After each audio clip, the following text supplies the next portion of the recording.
President Donald Trump has intensified his attacks on the American political left, claiming that left-wing activists are responsible for most of the political violence in the United States.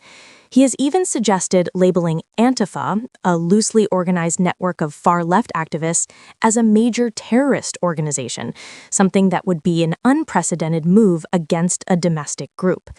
These remarks come just days after the death of conservative activist Charlie Kirk, an event that has fueled Trump's rhetoric and broadened his crusade against political speech he dislikes.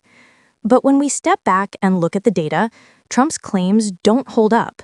In fact, most of the evidence suggests the opposite, that right-wing extremism has been the bigger driver of politically motivated violence in America. Let's start with acts of violence. Trump recently said most political violence comes from the left. His ally, Vice President J.D. Vance, echoed the claim, calling left-wing activists the lunatics of American politics. However, multiple studies tell a different story. The libertarian-leaning Cato Institute examined politically motivated killings over the past 50 years. Out of more than 600 incidents not tied to 9/11, the majority were committed by individuals with right-wing ideologies, 391 compared to just 65 linked to the left.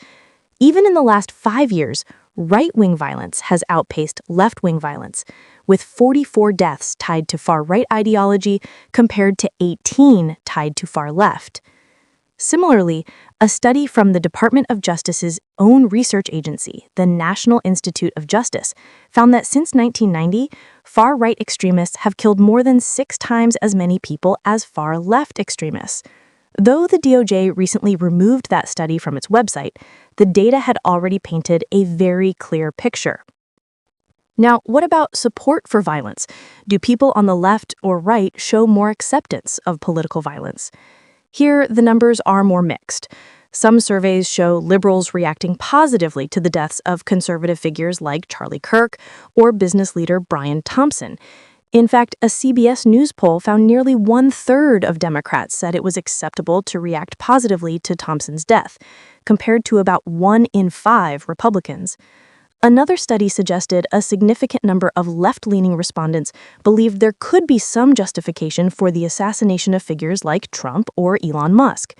These numbers raised concerns, but even that study warned the results may have been influenced by the heightened polarization following the 2024 election and the assassination attempt on Trump. Looking across the broader landscape, most data over the past few years show Republicans more likely to justify political violence. A PRI survey revealed that more than a quarter of Republicans agreed that true American patriots may have to resort to violence to save the country, compared to just 8% of Democrats.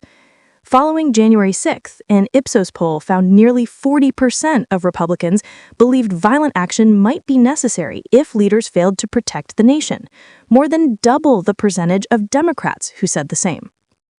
Other surveys, including polls from the Washington Post, University of Maryland, and CBS News, consistently show that Republicans are more open to using violence under certain political circumstances, such as disputed elections or controversial policies.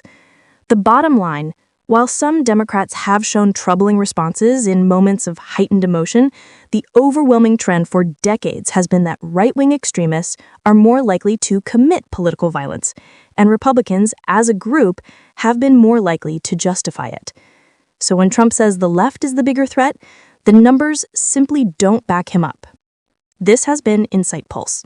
If you value fact-based reporting and want to keep up with stories that cut through the noise, make sure to hit the subscribe button and turn on notifications.